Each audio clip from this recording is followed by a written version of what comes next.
이번에 강의할 부분은 지난번에도 말씀드렸듯이 공자께서 노년에 노나라로 돌아오셔서 더 이상 벼슬에 나가지 않으시면서 모든 소위 학문을 정리하는 부분, 즉 산시서하고 시경과 서경과 이러한 것을 산정하고 춘추를 닦으시고 했던 시절에 사실은 공자께서 주역을 좋아하셔가지고 위편삼절을 하셨던 시절은 68세 이후가 되는 것입니다. 공자는 그처럼 노년에도 무한한 독서를 통해서 가죽으로 엮은 죽간이 3번이나 끊어질 정도로 읽으셨던 것입니다. 이와 같이 공자께서는 바로 2가지를 우리는 쉽게 볼 수 있을 것입니다. 첫째는 노년에도 그처럼 독실한 학문을 하셨다라는 것, 성인의 재주를 가지고서도 그 누구도 따라갈 수 없는 노력을 하셨다라는 점, 그리고 주역이라고 하는 책을 그처럼 애독하셨다라는 것, 이 2가지 점이 우리에게 많은 것을 시사해 주는 것입니다.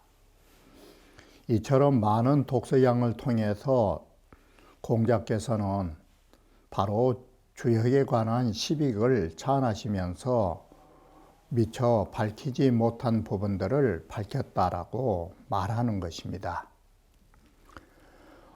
우리가 여기에 상구의 자천우지를 해석한 것 역시 공자의 독창적인 안목을 주자도 칭찬한 바 있는 것입니다.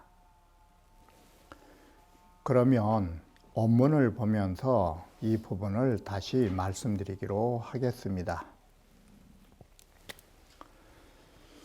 상활 대요상기는 자천우야라 라고 해서 공자께서도 하늘로부터 도움을 받을 것이니라 라고 했는데, 우리가 이 부분을 보시면 혹자가 묻기를 상구의 자천우지 길 무불리는 무엇입니까? 밑도 끝도 없이 왜 길한 것입니까? 주자왈 상구는 이 양강으로 거상이 능 하종 유고자니, 상구라 하는 것은 양강으로서 윗자리에 거하고서도 얼마든지 윗자리에 있으니까 거만할 수 있음에도 라는 말이 되는 것입니다. 그럼에도 불구하고 능히 유고를 따르는 자이니 라고 하는 것이 바로 하늘로부터 복을 받게 되는 귀결이 되는 것입니다. 그래서 아래로 유고를 따랐다라고 하는 거, 이게 자천우지로 연결되고 있는 것입니다. 자, 그러면 구체적으로 이제 말하기 시작하면 그것은 개양종음야라, 양으로서 음을 따르는 것이 되는 것입니다. 대유라 하는 것은 유고 이름이, 대유계를 우리가 살펴보면 유고의 이름을 가지고 유고는 이름만 있는데 상하의 오양이 응지하니, 상하 오양이 다 유고 이름으로 응하고 있는 처지인 것입니다. 이럴 때 상구는 능 하종 유고하니, 상구가 다른 것보다도 나머지 사양이라고 하는 것은 하종이 아닌 것입니다. 상종유고입니다. 모두 아래에서 유고를 위하여 위로 따르는 것입니다. 그런데 상구만은 육의 자리에서 상의 자리에서 바로 오의 자리로 낮춰서 따르는 것이 되는 것입니다. 같은 다른 것이라도. 그러면 여기에서 하종이라는 하자에가 이게 힘이 붙어 있는 것인데, 이렇게 하종을 하는 데서 공자께서 뭘 찾아냈느냐.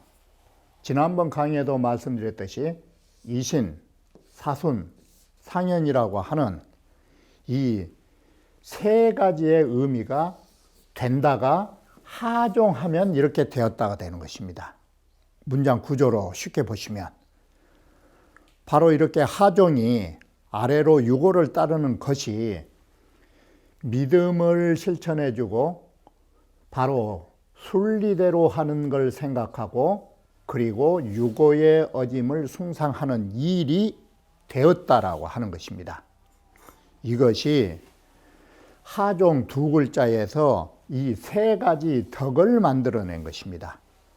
그러면 다시 설명하면, 이신부터 설명하면 오지교분은 신야원을 오가, 유고가 바로 서로서로 오양과 서로서로 믿음으로 한 것이 바로 신이라고 하는 이 믿음을 가지고 하였는데, 신이언을 상능이지하고 상구라 하는 것은 능히 그 믿음을 밟아서 정말 이 사람도 믿음으로써 실천에 옮겨줬고가 되는 것입니다. 이게 하종하는 데에서 믿음을 실천해주는 일이 되는 것이고, 두 번째, 상에서 하가 나오니까 겸태가 나온 것입니다. 이게 위에서 아래로 오니까 이렇게 겸손해서 물러나가지고 불거라는 말은 자기가 윗자리 있으면서 윗자리라고 자처한 적이 없다. 그게 뭐냐? 이게 사순이다. 바로 순종과 순리대로 할 것을 생각한 것이 되는 것이다. 그리고 세 번째, 지종오 하니 그의 마음은 아래로 오를 따르는 데 있으니, 바로 오를 따른다라는 것은 어떤 측면이냐면 오라고 하는 것이 훌륭하다고 여겼기 때문에 따르다는 뭔 글자로 바뀌어요? 이게 상자로 바뀐 거예요. 바로 이렇게 유고를 따른다라는 것은 훌륭한 분을 존중한 의미를 갖게 된다. 자, 이렇게 상구가 아래로 유고를 따르는 데 있어서 세 가지 덕이 이루어진 것입니다. 하종 두 글자가 6글자로 해석된 것입니다. 그래서 결론은 천지소조자는 순이요, 하늘은 어떤 사람을 돕느냐? 믿음이 있는 사람을, 하늘이 도움 바는 언제나 순종하는 자를 돕는 것이고 라고 하는 것입니다. 그리고 인지소조자는 신이라, 사람이 어떨 때 사람은 사람끼리 도움을 주느냐? 믿음이 있는 사람을 도움을 주는 것이다. 그러면 여기에서 이신이라는 신자와 순자를 가졌으면 이게 뭐가 돼요?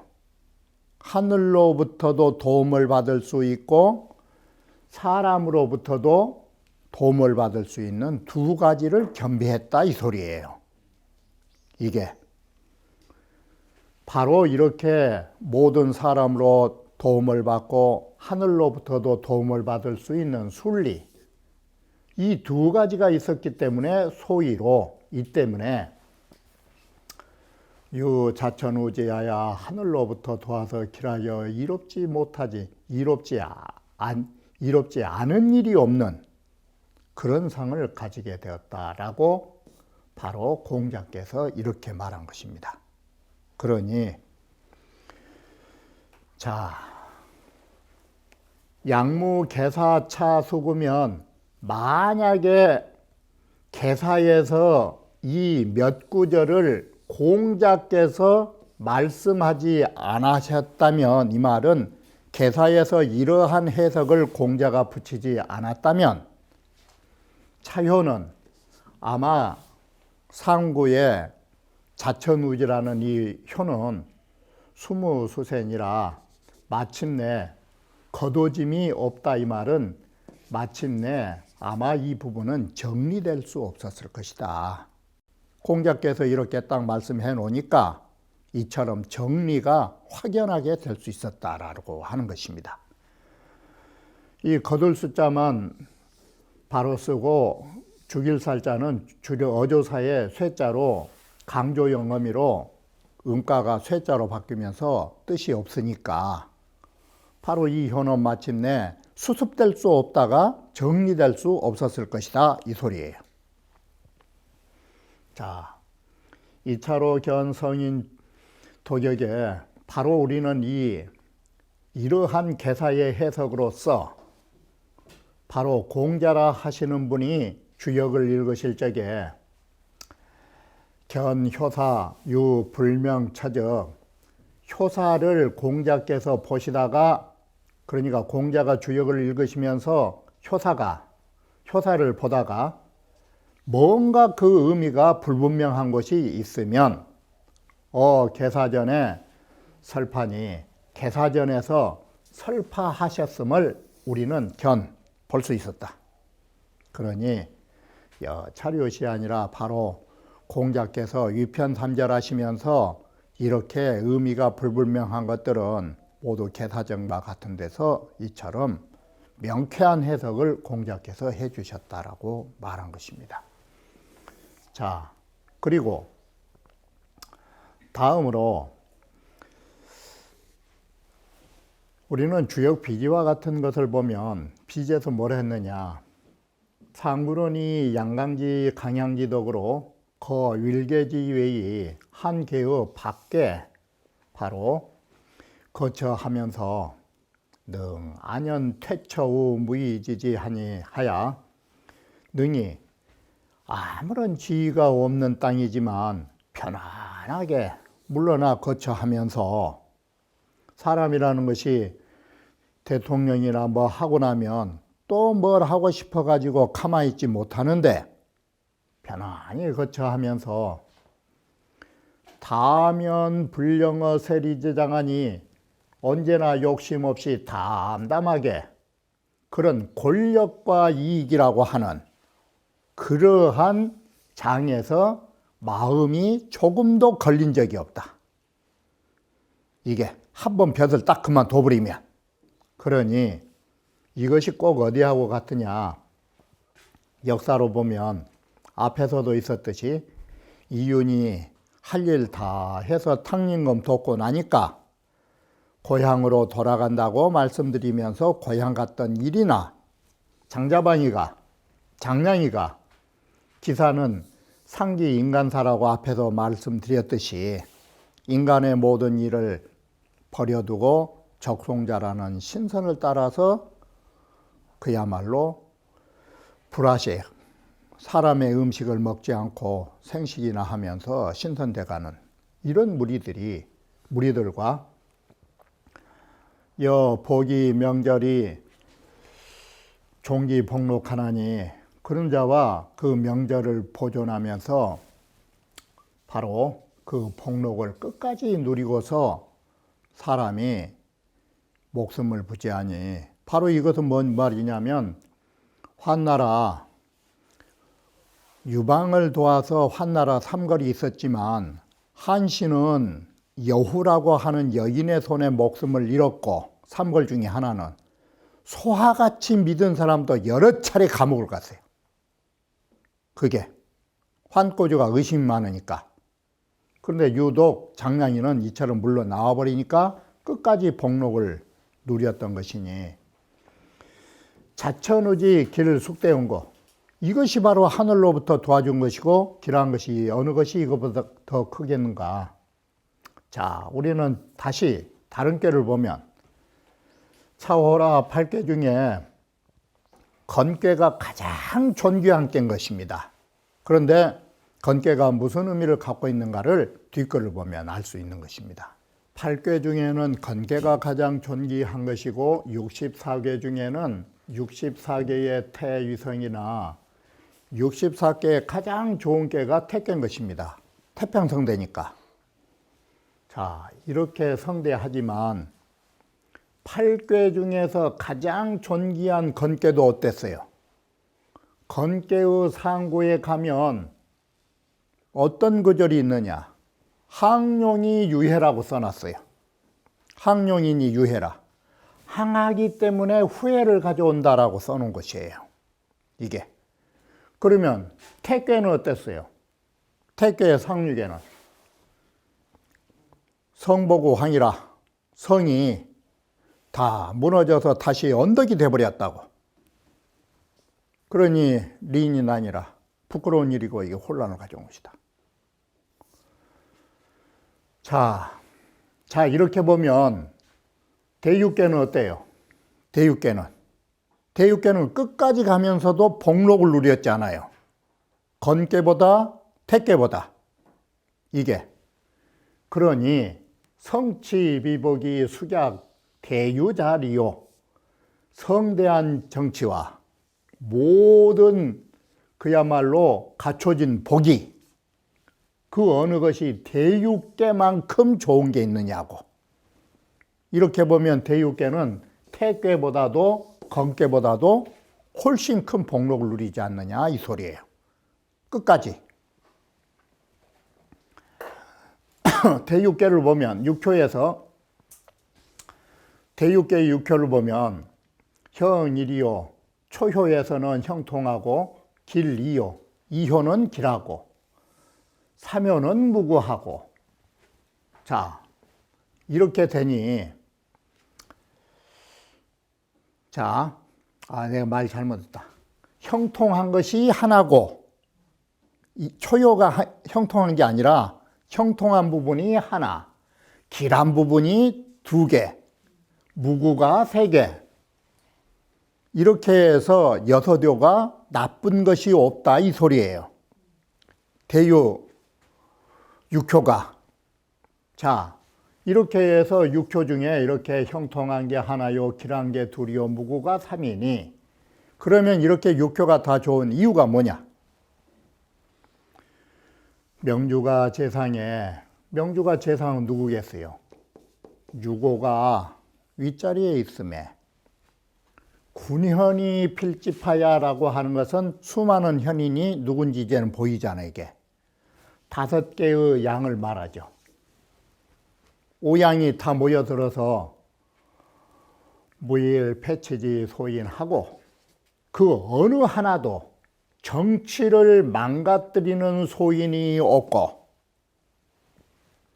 무일, 해치지, 비덕이라 그 어느 누구 한 사람도 정치에 해코지하는 비덕이란 말은 부덕한 사람이 없다. 이게 모두 다 훌륭한 신하요, 훌륭한 임금. 그러면 이게 뭐가 돼요? 성군 현신이 되지 않아 이게. 성현과 같은 임금과 바로 모든 훌륭한 신하들. 이렇게 군신이 잘 모였다가 되지 않아 이게.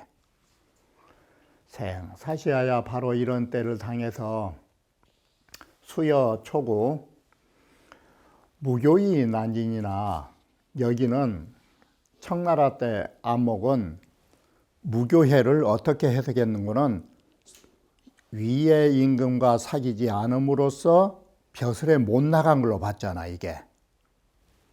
바로 이런 태평성대에 태어나 비록 초구와 같은 경우는 무교의 난진이나 위로 유고의 임금과 서로의 사귐이 없기 때문에 벼슬은 못 나가다 하지만 자 어때요? 온포는 화우 폐옥하고 문학적이죠. 그 처사가 못이 도포 이렇게 허름한 도포를 입고 있어도 그러니까 이것이 처사에 은둔처사에 이 은둔처사의 그 허름한 옷이 무엇보다 화려해요. 옥을 차고 있는 관료 옷보다 더 가치가 있고 화려하고, 은둔처사가 안현처럼 물을 마시고 살아도 온수가 음수가 물을 마시는 것이 감옥의 열정이온, 열정이라는 것이 벼슬아치들의 수많은 솥을 걸어놓고 진수성찬을 먹는 것보다 더 달갑게 먹고 살고 있으니, 자, 초구도 그러하거늘 이항 구이지 대신과 하물며 구이의 대신과 구사모 제후와 구사에 가까이 있는 신하와 상구의 공성신태, 이게 공성신태라고 해서 모든 일을 성공하고 말끔히 물러난 사람, 공을 이루고 몸이 물러난 이 노대신, 그런 사람이 얼마나 잘 살고 있었겠냐고. 은둔처사도 잘 사는데, 정말로 대유께는 성대하다고 말할 만하다라고 한 것입니다. 대유지께는 이 유고로 위주라, 대유께는 유고 이름으로서 바로 괴주를 삼는다라고 말한 것입니다. 그래서 대유께는 유고가 주효가 되고 있음을 말해주는 것입니다. 자, 이 평암항시도 청나라 때만 바로 무교회를 서로 위의 임금과 서로 만남이 없기 때문에 다소 해를 봤다라고 하는 것이 청나라 때만 그렇게 본 것이 아닌 것입니다. 바로 이것이 벌써 청나라 이전에도 무교하여서 해를 본다 이렇게 해석한 것입니다. 정자나 이런 분들은 해로운 일을 조금도 만난 적이 없다로 해석한 것이고, 단 우리는 이렇게도 한 번씩 안목을 넓히는 의미에서 이걸 참고로 우리는 보는 것입니다. 바로 초효는 일민이다. 일민이라고 하는 것이 벼슬을 하지 않으면서 초야에 묻혀 있는 선비, 그리고 상구는 재상하니 이건 빈사다. 바로 임금이 높이 받드는 빈사라 할 수 있는 것이다. 자, 이렇게 해서 재상이기 때문에 스승적 역할, 다시 말하면 나라의 국사와 같은 역할, 이런 역할을 하게 된다.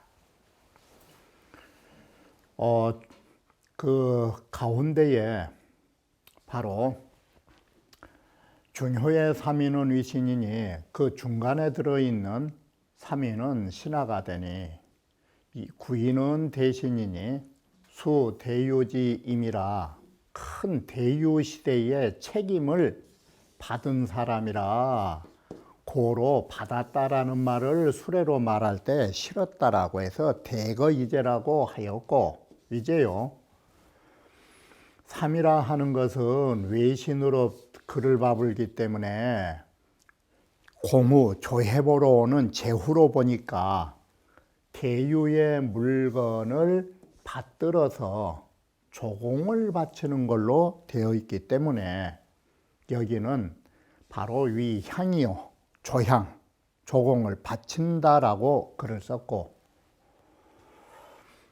이는 중고로 무구요, 이의 대신은 자리가 중이기 때문에 무구가 되고, 삼이라 하는 것은 중도가 아니기 때문에 개, 군자, 용형저, 군자가 조해에 공물을 바치면 바로 길하다라고 경계하였는저, 이것은 제한 진문이 바로 춘추 시대의 5패 중에 가장 우두머리지만 주나라를 명분으로라도 섬기는 격, 소인이 이것을 감당할 수 없다는, 만약에 이 경우에 소인이었다면 누구일까?